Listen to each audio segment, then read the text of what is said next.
Sveiki.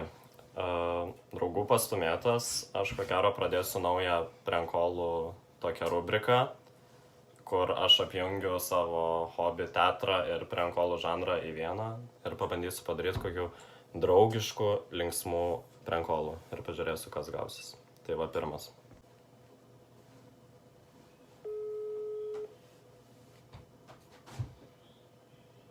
Klausau? Labą dieną. Alio. Labą dieną. Alio. Sveiki, girdit? Nu, Labą dieną, žiūrėkit. Anūkas atvažiavo, nedešros nebeturi nieko papjaustytą, pasiušę kebabus daro. tai gal ne ten nuvažiavo, čia prie Maksimos užsisakėt. Ne, aš niek nesakiau, dabar aš dabar noriu užsisakyti, matot.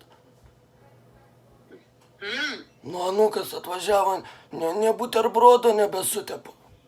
Nu, tai sakykit, ką norit. Paklausykite, pas jumis su kepenėlėm yra kažką.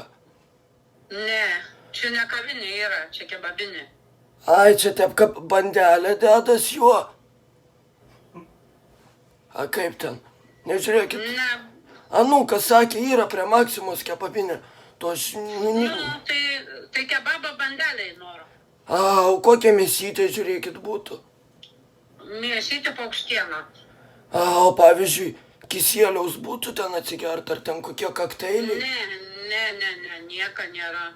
O tai nei kokių bulvių, nei nieko nėra, ta prasme. Bulvės tai lėkštė yra. Lėkštė, jeigu norit išsinešimai, lėkštikė su bulvėm, su mėsa, O su taip, žuvim. o panelė, klausykit taip, kad sutrintų ten bulvyčių, kad kaip košė nedaro, ta ne? Ne, nedarom, nėra tokio. Matot, aš nelabai čia skiriu, kur čia tai kebabinė, čia kur čia tas restoranas. Ne, čia tik tai kebabai. Kebabai, tai... Čia į kavinę turite, jeigu norite eiti ten. O dydis čia koks jų būtų? Ką? A dydis koks būtų? Kieno? Iki to kebabą. Žiūrint, kokį norit, yra didesnis ir mažesnis. A ten su gulšiu... Turite atvažiuoti ir pasižiūrėti. A gulšiuką galiu pasimatuot, kokią dydžią Jo, pasižiūrėti. galit atsivežkit ir metrą. Ai, metrą atsivežti. Tai gerai, aš tada tuoj pasitariu su... Jo, atvažiuokit pasimatuoti. Gerai, žiūrėkit, aš tada tuoj... Žiūrėjau, ir numetė ragelį. Važiuosim, pasimatuosim ir prankol.